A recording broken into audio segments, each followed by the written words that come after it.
Welcome to Million Hour Workweek, where we learned the stories and work life of entrepreneurs so that if you are looking to start this type of business, you will have a little bit of insight into what it takes to start, run, and successfully profit off of a business like this, and for the community to learn a little bit more about the person behind the business. Today I have here with me Ashley from Platinum Event Services.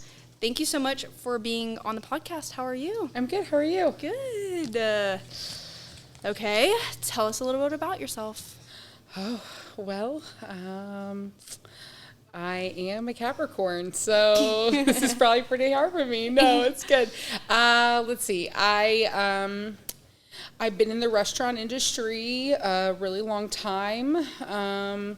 I grew up holding leadership roles with companies and through playing sports and playing in college. So I knew, it was just kind of easy for me to lead teams. And so I think that kind of is how my journey started. Mm-hmm. I'm a mom. I've got 3 kiddos. My oldest is 18. My middle is 15, our daughter, and then our youngest is 9, and our son. So 2 boys and a girl. We stay pretty busy. We've got the business that we started back in 2014. Mm-hmm. So basically how that became, and I don't know if I'm leading into the next question. Okay. Go ahead. But I guess I will wait on that. No, you're okay. Okay, so I think ultimately, for me, I love my friends, and I'm a pretty outgoing person. If you are in my circle, you're in my circle for life, and so, mm-hmm. But I do unfortunately hold grudges, so that's hard, right? But I think you have to learn how to maneuver that when you're going through life, in order to make the best out of anything. Mm-hmm. So I think for me, I'm just kind of I'm pretty low key. I don't really make a lot of noise. Mm-hmm. I think this is hard for me. People ask me when we're even out about Platinum and my workers, and they're like, "Oh, this is the owner," but I'm like, please don't introduce me as that. Yes, I'm cool. I'm cool to just be mm-hmm. here. Yeah. People, they think it's but I didn't yeah. Okay. No. Okay, we'll move on. So that kind of got it out of the way, so I understood. I just don't like talking about myself. I don't know what it is, okay. Man. Oh, my God. You're right. Give us a little bit of a brief description of what your business is. Yeah, so we are basically, I would describe us as a event staffing and logistics company. Mm-hmm. We handle anything for an event from start to finish. Mm-hmm. We can. We mm-hmm. have the capacity to do that. Yeah. So it is built on helping not just if you're getting married, mm-hmm. But it's the brides and grooms. It's also helping restaurants staff their caterings that they're unable to do. Mm-hmm. It's also working in venues such as stadiums and convention centers and things like that, and just staffing those mm-hmm. out because they just need extra staff. They just need that supplemental help. So we are a resource. Yeah. So I would say we are a huge resource in the event industry, that we handle all the small details that a lot of people don't necessarily think about. Mm-hmm. What is your most common hire? That you are hired for, your most common event that you're hired for? Bartending, staffing, servers, catering. Mm-hmm. I mean, it all kind of wraps into it. Common event, I would say, for those events, weddings. Yeah. We do a lot of weddings. Yeah. We just do. Mm-hmm. We started it with weddings, and it truly grew. And we do a lot more, but yeah, weddings. Yeah, Are you from here? I'm not, no. I was born in Shreveport, Louisiana. Yeah. And then I grew up in a little town right on the border called Wascom, Texas. So my accent was real thick up until about, I would say I started there. So yes, I was there. And then I moved up here to Oklahoma. My dad got transferred, took a job. He went back to school, and so took a job up here. So I moved here my 8th grade year. I started my 8th grade year here at Broken Arrow. Yeah.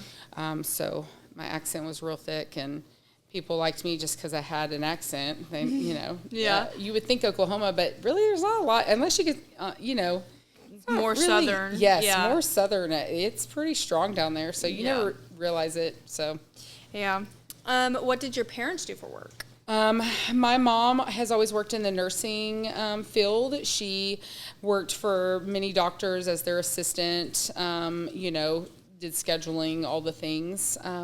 My dad worked for a company called AEP. He started there in 1984, the year I was born. He put himself through school when I think I was, I don't know, older, obviously, 4th, 5th grade. So he would drive and put himself through school, became an electrical engineer. And so then that's how we got transferred up here. And so my dad was the plant manager for PSO for 40 years. Wow. So it was kind of crazy, right? And so then he retired a couple of years ago. So did my mom. She is a huge people person. She does she actually works for me sometimes because she does love people. Yes, she really does. And people are attracted to her, her personality. It's just magnetic. It is. Yeah. And she's very Southern too. So you can't lose that. But both my parents, and I lived actually with my grandmother my entire childhood. So my grandmother passed away when I turned 30. And so, but she had lived with me and my family my entire life. My sister too. I have a younger sister. She lives in Colorado with her husband, and she stays pretty busy and all the things. What did your grandma do for work? My grandma, I think she just worked through with tax agencies and just, I can only remember her stay at home really. Because my grandmother only had one daughter, and her one daughter is my mom. So, she was always there. Yeah. She never, my dad built our home in Texas.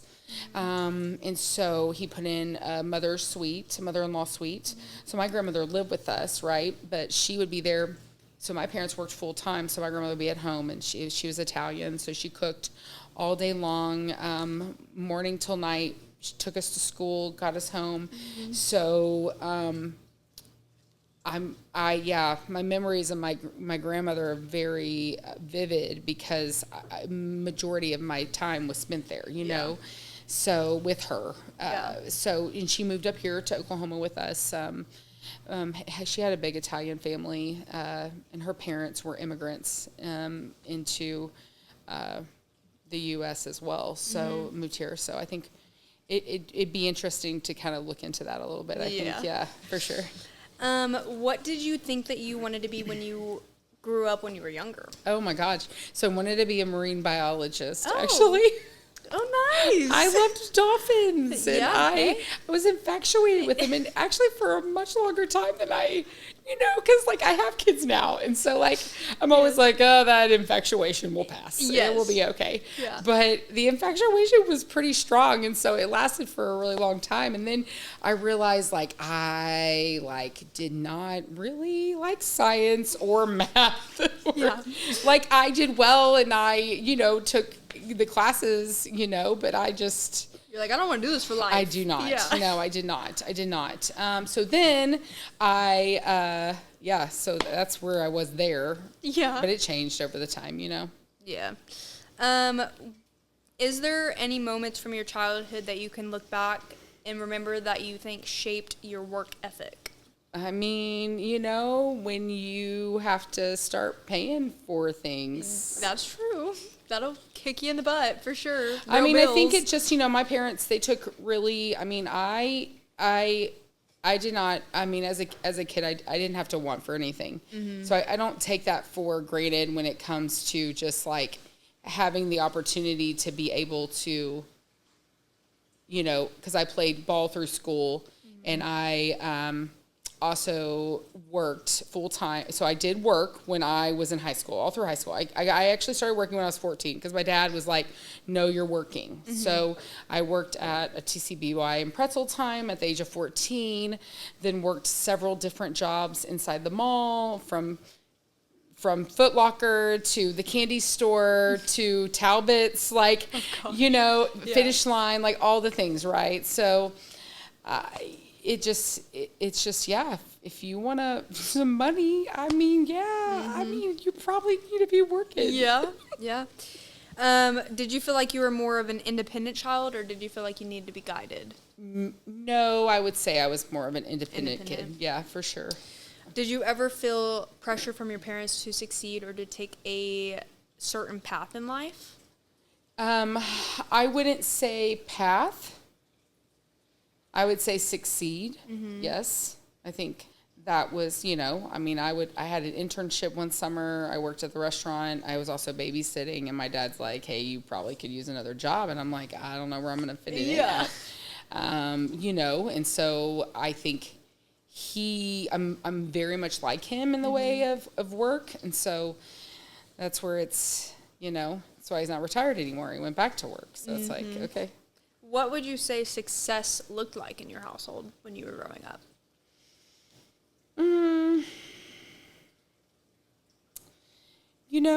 I think it was all like my parents never like made me feel bad, or, I think they did set the expectations were set, right? And so I knew what the expectations were. So in order to be able to do the things that I wanted to do or be a part of the things that I wanted to be a part of, mm-hmm. I think that format was set, that expectation was set pretty early on in my life. So, I mean, I know that it wouldn't have been possible probably without that. Yeah. But, living in a household, you also live with another sibling, and there's two different perspectives, right? Mm-hmm. So I think that it does come down sometimes to the individual person. Yeah. And, like, what they want to feel, right? Mm-hmm. And how do they want to, what does that make them feel like? Yes. To have that expectation, I guess? Yeah. In that same respect, I guess, did you ever, like, when you were growing up, did you ever see, like, that you could physically tell that you were geared differently than other people around you? Yes. And how was that? I think just how I led. I think talking to people, it was a lot of kindness, right? So my parents taught a lot of kindness. I teach a lot of kindness. I think when serving waitresses jobs, okay, that is when I would say when I started serving others, I knew there was something different, because there's a lot of people in this world who would not like to serve others. Mm-hmm. So if you feel that need of serving and that need of service to others and making others feel happy, and you get that feeling of joy out of it. Mm-hmm. Yeah. I feel the same way, and I've actually heard a lot of business owners say that they think that people should start, like, every teenager should have to do a serving job, just because it shows you perspective of, like, what it is to, like, have to serve someone else. Absolutely. And, like, be happy with that, and it be your role. So I do see that a lot. And a lot of the times, like, whenever you do talk to business owners, they have had some type of background in a service industry or something like that. And I would say a lot of, yes. What contributes to a lot of success in that. Yeah, it really is. I don't know that anybody, like, I mean, it really does hit you with every angle of emotion and satisfaction, and, sadness. And I mean, it's nuts. It really does. But it's because you're dealing with people. Yeah. What did your life look like right before you started your business? I had well,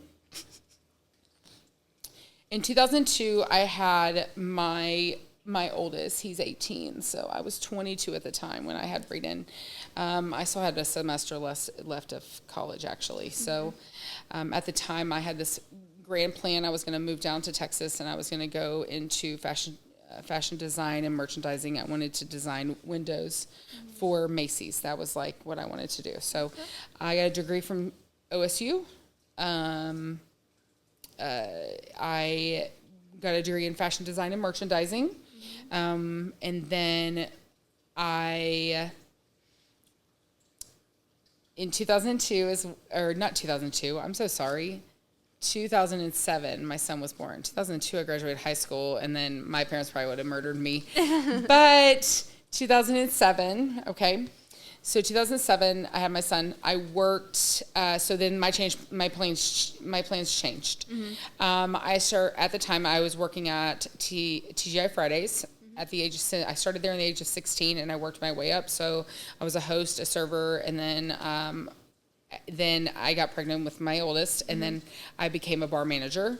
I started managing for them. So I was at TGI Fridays for many, many years, started managing. Wasn't the life. I had a child at home. I was working overnights, weekends, all the things, 2 a.m.s. It was a really hard time. I just had my kid, got really depressed. Yeah. So emotionally, right, I wasn't there to really take on all that responsibility anymore. So I got an opportunity to interview. I got a job at Cheddar's Corporation.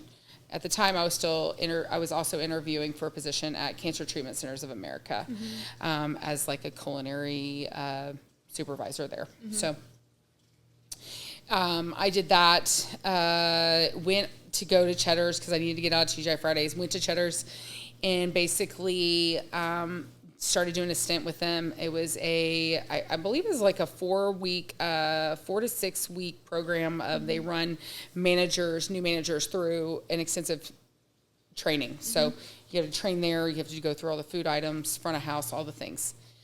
I think I made it 2 weeks before I was offered the position at Cancer Treatment Centers of America, and I transferred over there. Yeah. I worked for them for 6 years. I became a culinary supervisor there, worked myself up to a manager. Great experience. I think that is where I learned true service, because that's true service in the eyes of those who might not be here the next day. Yeah. So at some point you kind of learn, those differences. I also got to partake in a little bit more like upscale type of dining. So private dinners for CEOs and all the things. So it was very different. So then I was working there in 20. Oh, Lord. Dates really all run together. No, in 2014, while I was working at Cancer Treatment Centers, me and my husband started working on the side for extra income. So we started working with a company who we really appreciated, liked them. They did staffing for events and caterers and all the things. So then later that year in 2014, we had a caterer reach out to us, who was a good friend of ours, and he said, a chef, and he said, hey, I need some help with some events. Could you come and do this? And so we did. We went and helped him, did that. So then we just started doing it on our own. He had a lot of events, so we started helping him. So then we just started doing the research. We started looking at what would it take to do this? Could we start this? So that was in 2014. We were doing it part-time here and there with little stuff. So then in 2016, it was I don't know when it was. I think maybe like June or July. I hadn't been feeling good. And so I went to the doctor, found out I was pregnant with my third. The day I went back to work, they let me go. They did a layoff. They were doing multiple layoffs throughout the company over the last several years. So, I knew that, anytime. Yeah. And so that was pretty hard, though. That was a pretty shock because I just, I was in a room with about 60 other managers and supervisors. And I just, I really didn't see it coming. And so then that was pretty hard. I was pregnant with my third, and I was like, oh, my God. Jobless. This ain't gonna I'm work. jobless. Yeah. I literally found out yesterday I'm pregnant, and here I am. So we had been doing this. I asked Kyle, I was like, dude, what am I going to do? And he just said, I was like, what are we going to do? And he's like, oh, you're just going to not go back to work. Yeah. And you're just going to keep running this. We're going to grow this. And I go, huh? What? Yeah. No, I'm not going to do this. This is... Oh, so we did. I stayed off work. I had odd jobs here and there. I just started getting my name out there. I started hitting places, just seeing. I'd go into places and say, "Hey, I know you have weddings here. Do you have like a contract with anybody, like a bar contract, or would you mind if I left some cards and people would just pick them up and use them?" And they were like, "Yeah, sure." I started putting myself into, different wedding groups and a lot of marketing stuff that I would just be on site for and do. Social media back then really wasn't a huge thing. For the most part, but it did, kind of Facebook it was, but, it is what it is. So then here we are with that, yes. Was there a lot of overhead going into that? When all of a sudden, it kind of just boomed to where we were like, so my 401k went completely to that.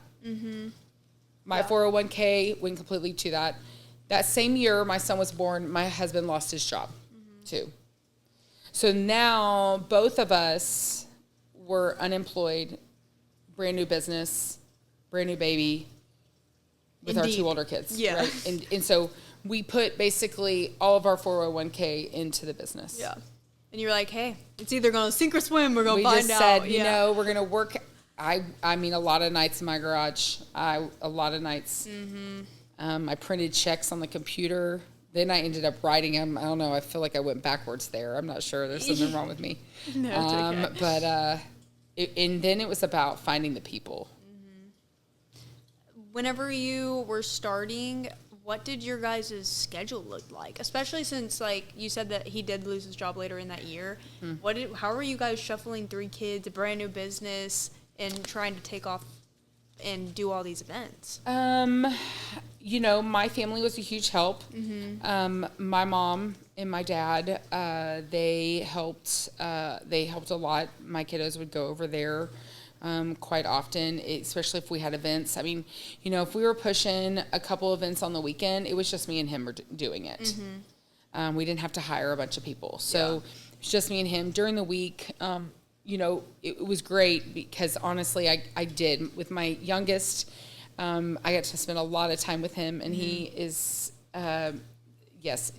joy, yes, for sure. And so, I mean, cool dude. He could probably sit here and have a way better conversation with you than I could. But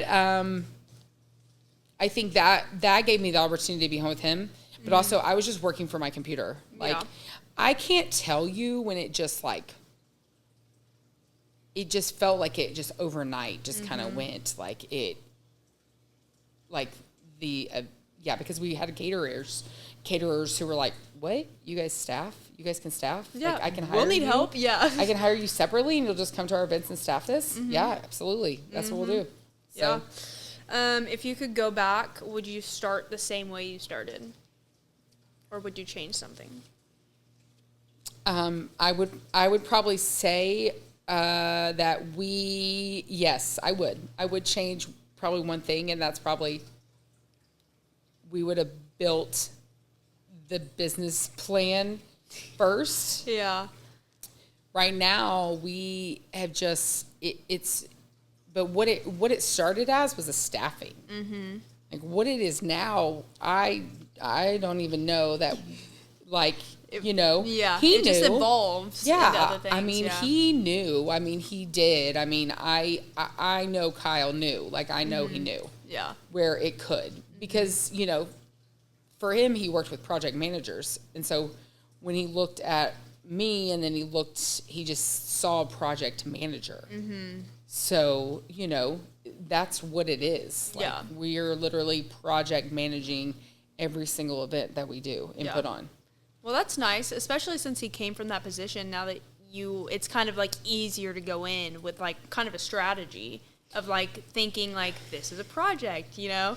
Well, we say that, but like, I would say yeah. I mean, I would say yes. I would say that catering and events are so unpredictable that like we just don't like sometimes you just don't know. Mm-hmm. What did your schedule look like in the beginning? A lot of nights, a lot of weekends. Mm-hmm. Nights and weekends. Really? Yeah, missing a lot of ball games. Our oldest played competitive ball.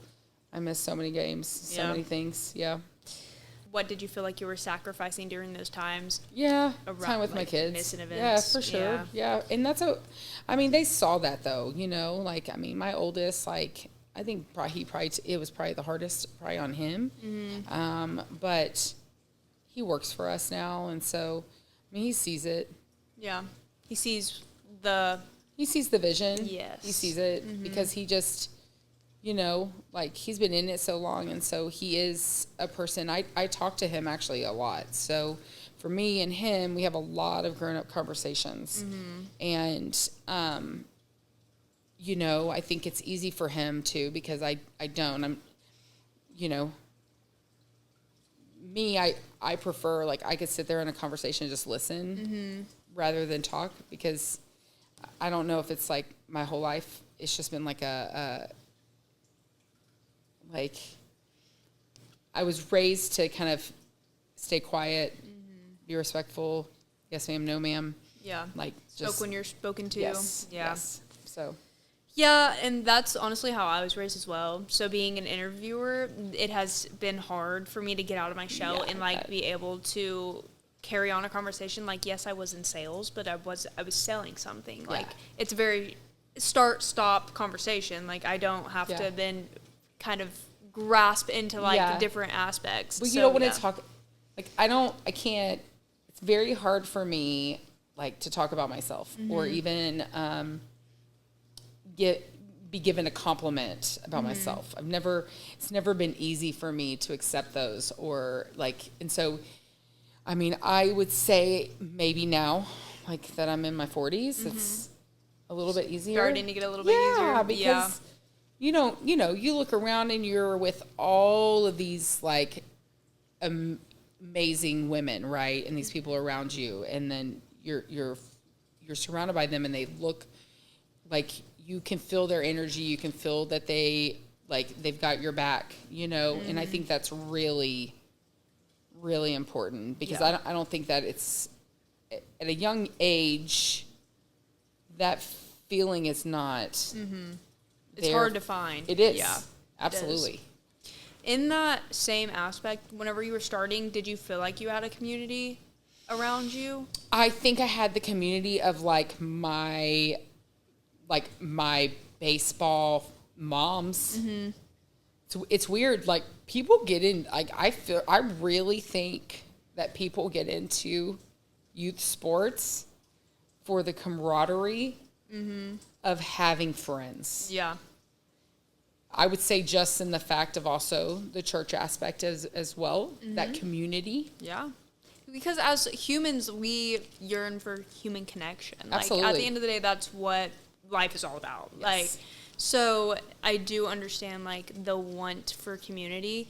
I think that, yes, to your point, a lot of people do join things for the community, because it's kind of like having hostage friends. Like, you have to be here regardless, Yeah. so we can be friends. Yeah. So I get that. Well, Yeah. it's good that you felt supported in the beginning of your business. For sure. And a lot of them actually, you know, what's funny is that how it turned is that they all needed to pay their dues for their kids to play ball, because it wasn't cheap. So for that extra income, they would do events on the side. Oh, perfect. Yes. You're getting free employment. Yes. Absolutely. Yeah. In the beginning, did you feel like you were continuously making progress, or did you feel like you got stuck? I would think every, you know, as things were evolving, you know, I think when you hit about year 7, it's kind of like you're kind of, it felt a little, because we transitioned,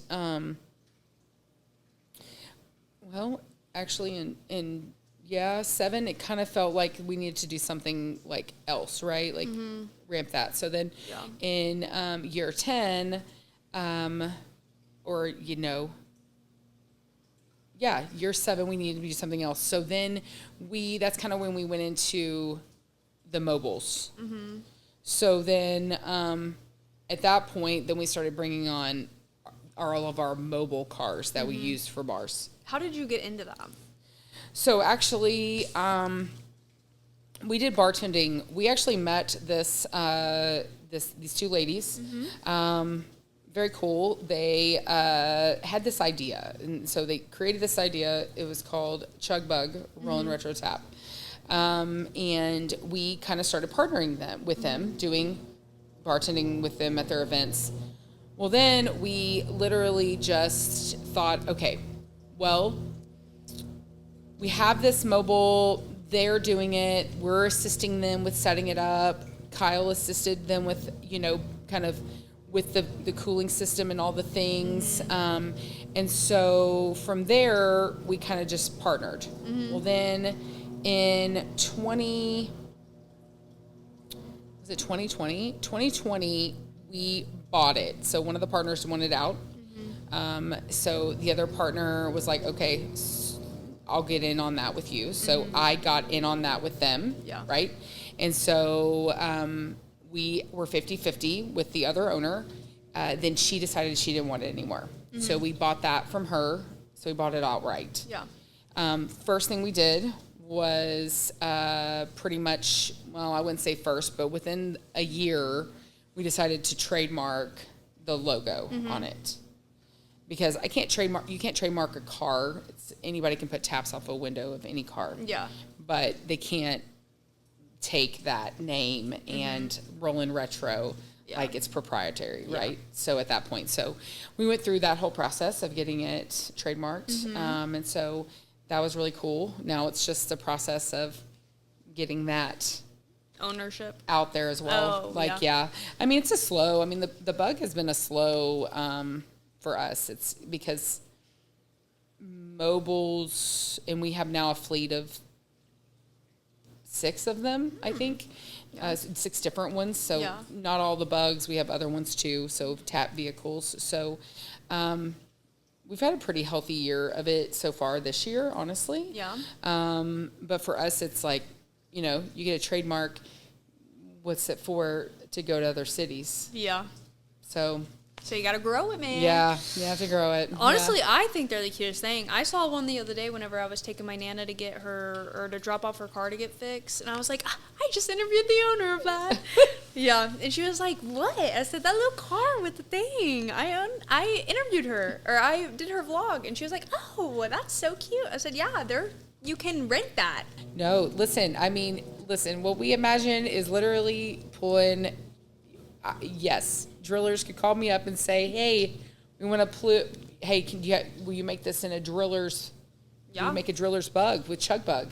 I used to work there. I can talk to him. That's what I want. Yes. I'll reach out, because I think they just changed owners, but I do know the management over the bars. Okay, For there, because I was a bartender there. Yeah, because you don't even have to, like, people can just keep that. Like you can just put that into that, right? Like, because if you go to other major ballparks in the area, like, and this is just for like I'm just mentioning ballparks because I can just, but they have other tap cars, right? Different types of looking tap cars in their facility where they're hooking up their own kegs, right? They have their own bartenders to serve from it. Like, I don't need to be there. Yeah, and that would be like, you just drop it off and pick it up type thing. That'd be great. Yeah. And those, I'm sure you could like vinyl the little driller sticker for sure. on. Absolutely. Yeah. Okay. Now that we did that whole tangent. You're good. In the beginning, were you guys breaking even or were you guys losing money? I would say we were just kind of, maintaining. Maintaining. Yeah. Yeah. Just because a lot of, well, you mentioned that when you were 7 years in, you had to change direction. A lot of businesses don't even make it 5 years in. Like 1 to 5 is like you fighting for your life, for your business. That's what we found out when we hit year 10. We said, well, if you made it past year 10, you're probably going to be okay. Yeah. But,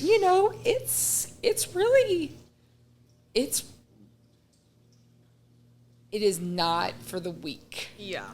Because for us, we're in staffing, right? Mm-hmm. So I never want to be put in a position. I was at where I can't pay my people. And I was at a conference one time, actually. It was a wedding conference, and we went, and this guy was having a conversation. It was very interesting, and he was a financials guy, and he just said, hey, is there anybody in this room that was scared that they were going to make payroll the next week? And I literally raised my hand. He's like, well, like, and he asked all of these questions, and he said, you can't be, like, you have to, like, you can't be scared of that. Like, it's the one thing that has to be, right? Yeah. And so I think that was a worry probably, honestly, just maybe 5 years ago. So, I mean, it's been 12 now. So maybe about 7 or 8, year 7 or 8, we literally were like, okay, we have to take out a loan. Okay. So in our business, we've never had to take out a loan. We've just kind of ran our 401k into that, just kind of, right? Kept reinvesting. Yeah. In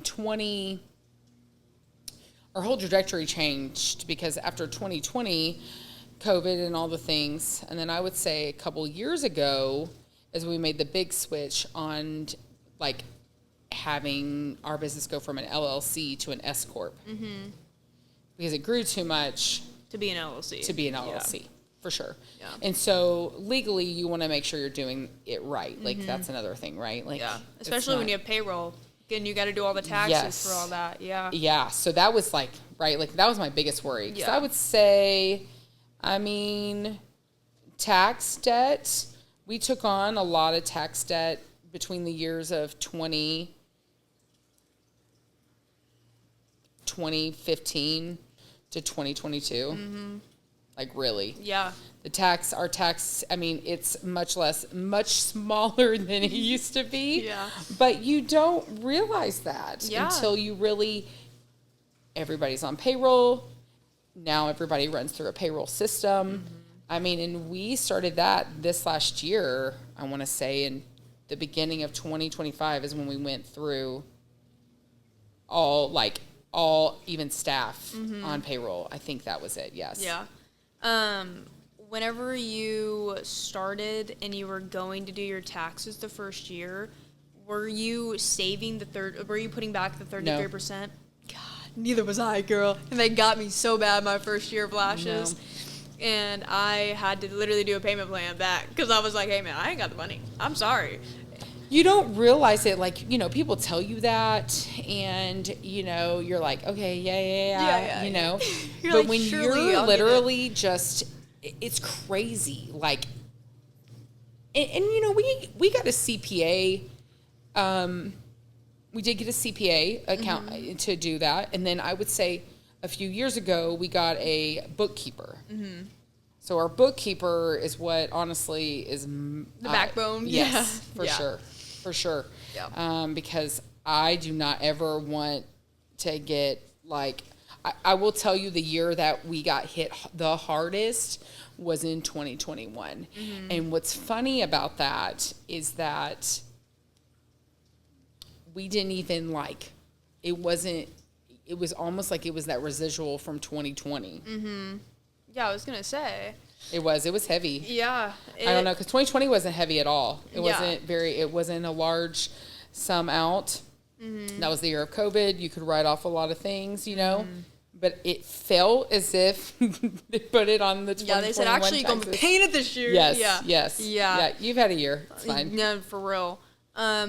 During the year of 2020, how did you guys navigate being, like, during the world being closed and everything like that? A staffing company, like, that's kind of a hard hit when everyone's out. I know. So a few events got moved out. A few events got moved out. Some events were still happening. They just moved them out of Tulsa County.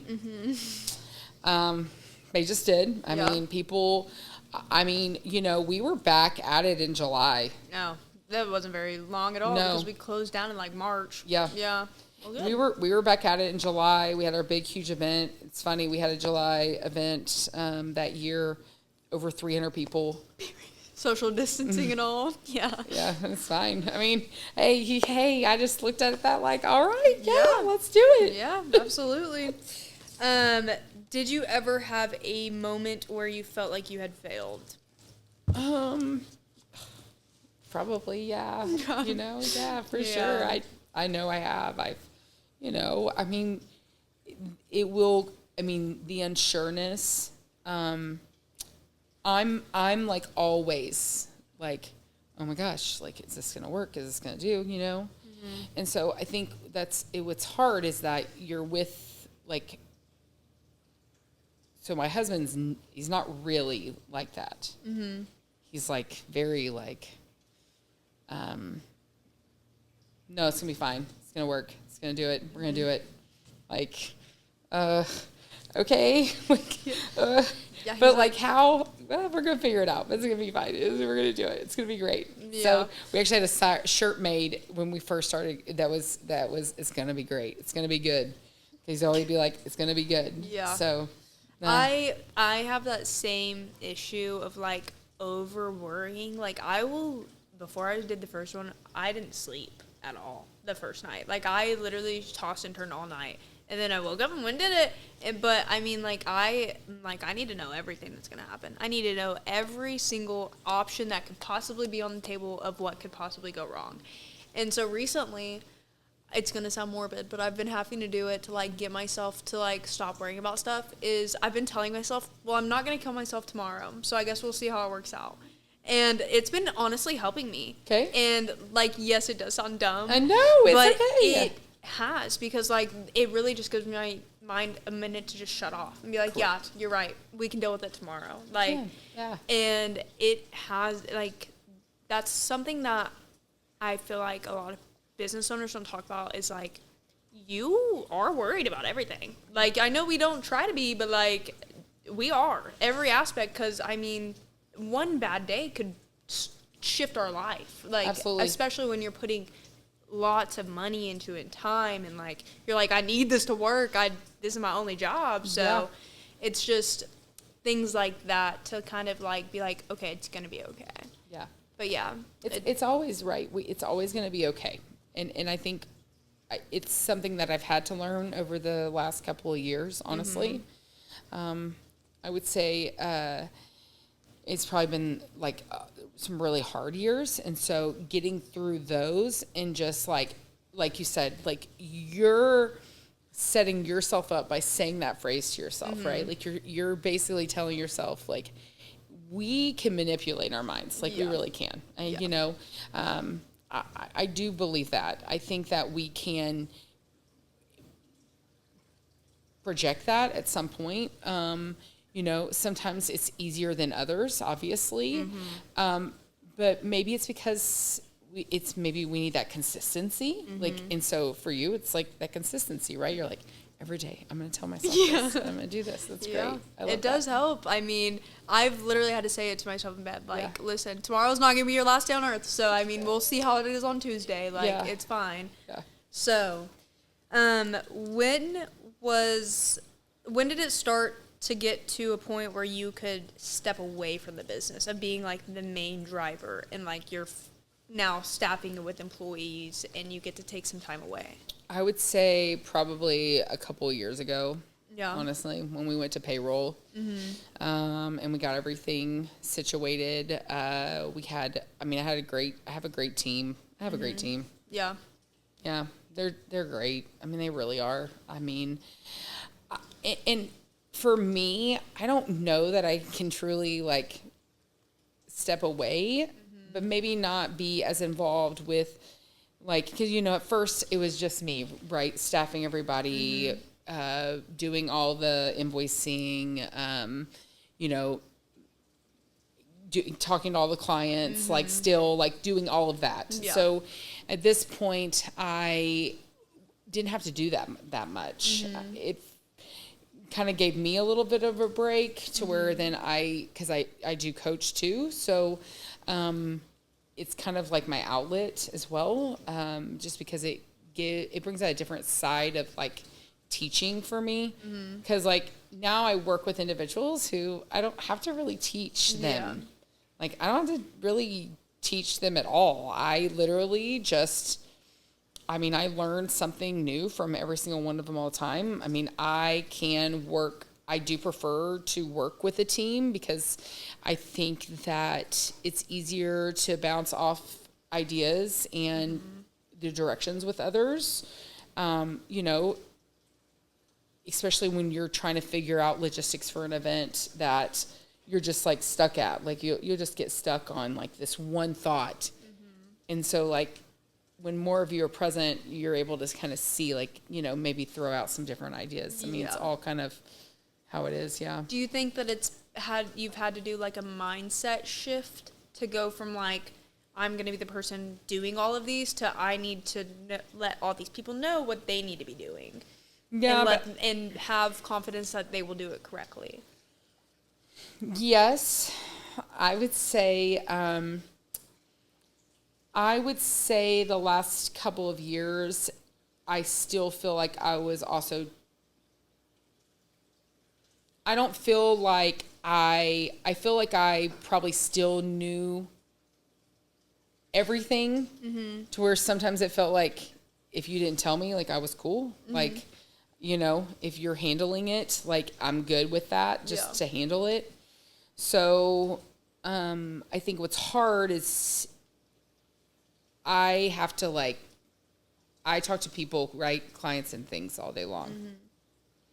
So that's a lot of conversation. And then I have to talk to my employees.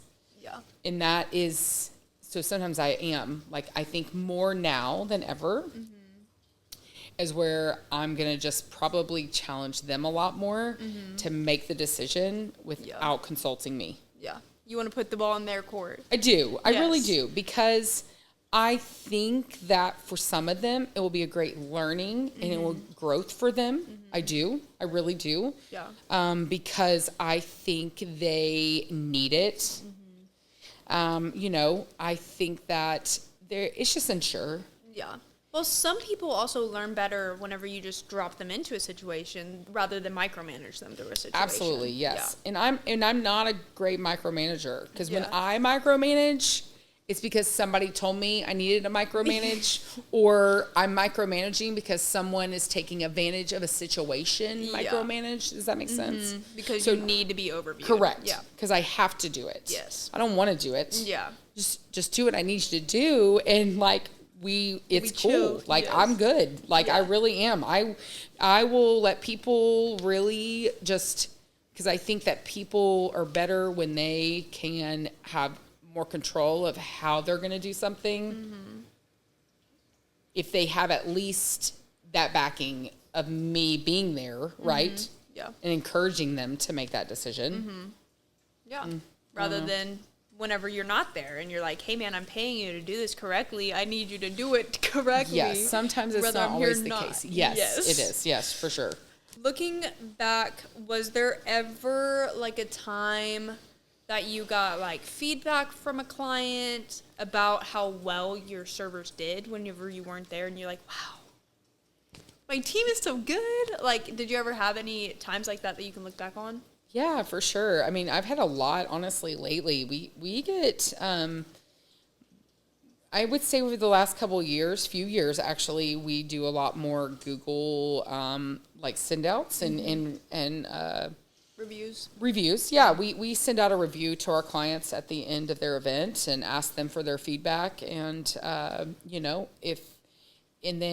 obviously if they rate us, a certain score, we'd like for them to leave us a review. And so that's been great because it's and a lot of them, honestly, our reviews we have 17 and 18-year-olds leading those events. And they, they're killing it. They are. They're killing it. They really are. Yeah. How many employees do you have today? 200. Oh. Yeah, it must have climbed. Yes. No, that's great. Yes. Okay. What does a typical work day look like in today? Now that you've got all your employees and you're like a functioning business. Well, you've been a functioning business for a while, but no, yeah, you're fine. No, I sometimes unfunctioning for sure. Sometimes I'm like, I don't know what we're doing today. I'm just gonna figure it out. I would say I'm in the office most days. I still go in every day.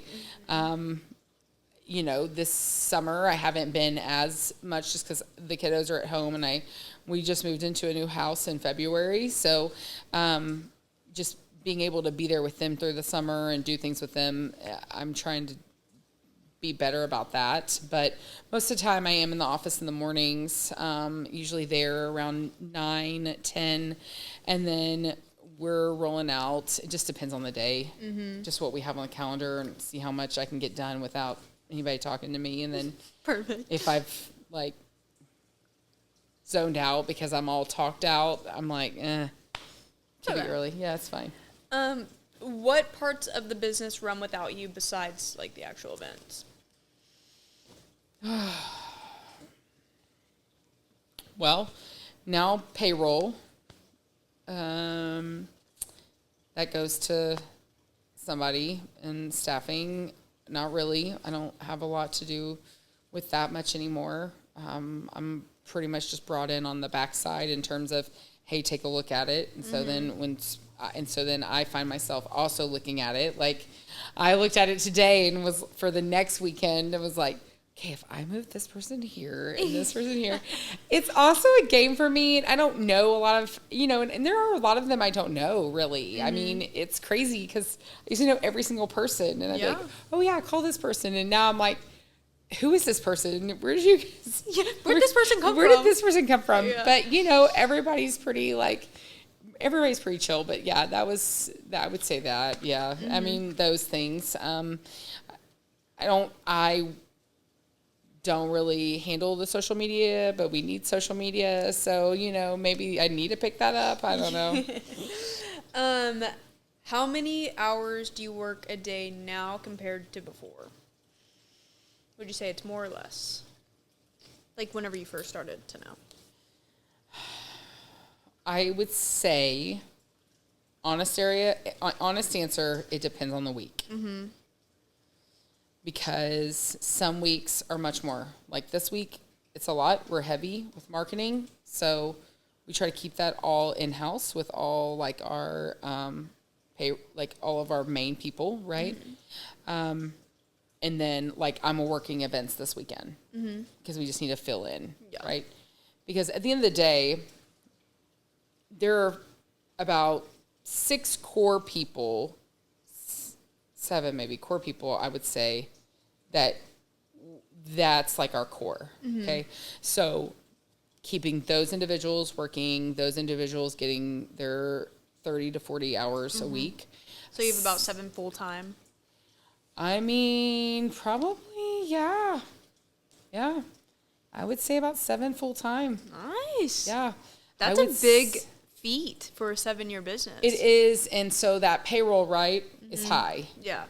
It's just high. Yeah, it is. So when you're managing people and you're managing events, and we've got events that are marketing only, and so, you know, or even like events where we don't know if we're going to make any money for it, if we're doing like a cash bar or something like that, you have to, like, it's all of us. Like, we have to, then it's all of us pitching in. Yeah. So, like, for me, this week, if I got to go deliver food and I have to go work a cash bar and do a drop off, like, I'm cool. Like, I will just do it just so if we've got to save that money on that labor end on the backside. Because for us, you know, it's about growth for the company, but it's also about growth for my people. So, like, I don't want to, I like, yes, I want to make money. Yeah.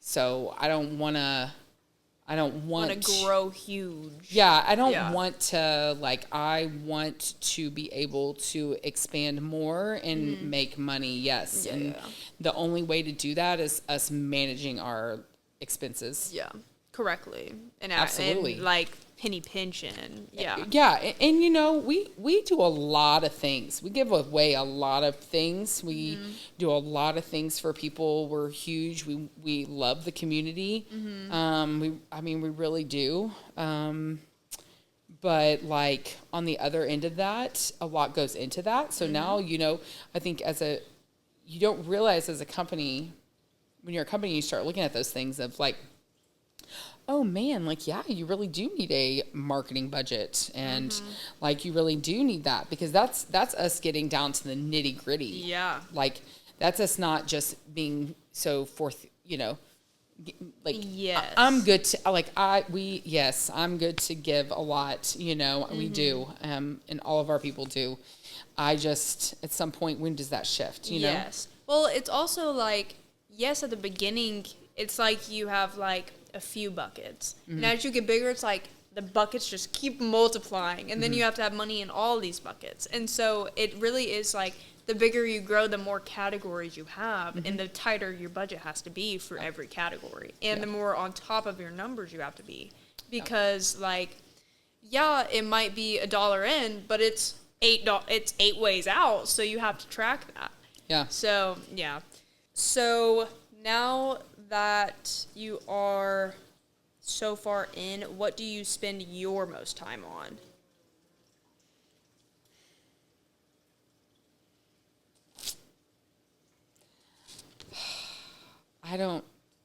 I would say nothing specifically. Yeah, just managing all around. Yeah, and you know, I find myself to where I'm like, okay, I'm going to do this. I'm going to do this to catch up on this, you know. So here lately I've just been thinking about, like, how can I benefit, like, my team the most or the company the most? Like, what's the next steps for me? Like, you know, because I hit a plateau, like I said, a couple years ago. So it was like, where's that shift going to come for me? Yeah. I think that I had to just reevaluate, like, so I took kind of like a brain break, I would like to say, in terms of things. So, you know, but thinking about it and just like with my growth still, because I still have lots to learn. I still have lots to do. Yeah, of course. We are always open to growth. Yeah, no, for sure. Absolutely. What do you wish that you would have known before you started? That you wouldn't have money for a really long time. I feel like that's true with a lot of businesses, but a lot of business owners just don't want to tell you that. They don't. You know, I wish it could. And don't get me wrong, there's probably some businesses that they go out, they make it quick and it's fast. Yeah. But I think really, you know, if you want something and I think it's sticking with it. Yeah, and just consistency. Yeah. Yeah. And honestly, like, even with, like, small things, just consistency over time, like, you will get better and you'll grow. Like, it's just, it's what's going to happen if you continue to do absolutely. it. You're not going to get worse at something you continue to do. Yes, I know.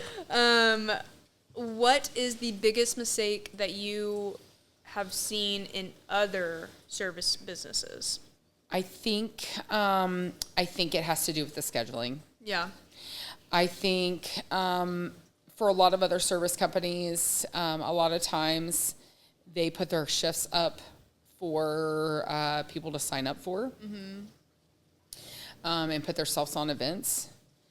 I'm not saying that it won't necessarily get there eventually, but I do think that we staff really well because we're looking at the overall picture of the event. We're also looking at, okay, if we send these teams, like if we send this group of individuals, we're looking at the individuals and who's working with who. Because a lot of times we could have the best event because we have everybody on that event likes each other. They like the camaraderie. The camaraderie. People want to go to work when they know they're working with somebody else that they like or they met or they wanted to be with. Like they just do. Like people just do. Yeah, it's like going to work with your friends. Yes, yeah, for then sure. It's not like work. I know I'm about to lose my best friend at work, actually. That's the worst, actually. And my other best friend will be there too. Yes. But that's hard, because you build that with them. You really build that. And you want, because I do. I think that every server, every person has a place, no matter the job. Okay, I mean sometimes it just doesn't work out, and that's okay. And we've gone through it. Yes, I think also like getting burned, it's hard. Yes. Yeah, it makes it hard in business. Because, like, it's one thing to get burned personally, but it's harder whenever you're, like, a business owner and you get burned and you're like, is this how it's always going to be? And especially if you have it happen multiple times, which usually happens in the beginning, because it's just how it goes with the business. Yeah. But it's hard to take it at first. If you don't, like, separate it from being personal to you, it can take you down quick. It will. It will, yes. What is something that you believed about the service industry that turned out to be wrong once you got into it? It was so long ago. I mean, I started when I was 14, so in the service industry. So I think maybe initially, just the initial thought of like dirty, right? Like and cleanliness, things like that. Like I think manual labor. Yeah, labor. Yeah, people, it's a misconception, there's a lot of people who do not want to touch somebody else's plate that's already ate off of it. I get it. Yeah. I really do. But it's not, it's different. I don't know how to explain it. It's not like working in a restaurant whenever you're staffing or catering something. It's different than that. Yeah. Do people not see behind your success? Oh, well, I just think like the sacrifices, just this year we were able to purchase a home. So we've been living like just small and just, there's 5 of us and my kids are older and, they like their space in their room. And, I think we had to just sacrifice that. Like, at the time is just, we can't do it. We can't do it. Because people, at the time, there's a lot that goes into getting a mortgage when you own your own business and that's your only income. Yeah. And so there's a timeline they want to see. So for us, we had to hit that timeline before we could even think of it. So then, in my mind, I'm like, oh my gosh, like, isn't it like and people 3 would always years? be like, oh my, yeah. Yeah, I thought, it's like 3 years of bank statements and everything. Yeah. So, at that point, you're in that, I think that is what I think that is what stressed me out probably the most, was that there wasn't, like, I didn't have a home. Yeah. I mean, it's sacrifices that it literally will make or break your business. Absolutely. And, like, a lot of people don't have the ability to make those sacrifices. And that's really what comes down to, like, if you are willing to back your business or not. If you're willing to not buy a home. If you're willing to not go on vacation, not spend money. Like, it's all about discipline. So, If you were to start it over tomorrow, would you do anything differently? I mean, yeah, I would just, I would know, if I had to start it over tomorrow, I would just really plan it all out, maybe. I mean, man, that's hard. That's a hard question. I know, that's why it's the last one. That's a hard question because, I think what we went through shaped us. Mm-hmm. And I think that I wouldn't have met the people that I met along the way. Mm-hmm. I think that if I would have started it, again, that I probably wouldn't have built the same relationships, Yeah. So you would do it the exact same way, essentially, if you had to do it all over again. I mean, that's the only way I know. Yeah. And I'm very much a person who's like, well, it already happened, so Yeah. I already know that journey. Yes, I know what happens. I already know what happens. Yes. So You're like, that's actually my favorite solution. Yeah, that's me as well. Okay. Well, thank you so much for being on Million Hour Work Week. We will see you at work, and we will see you guys at work. See you later.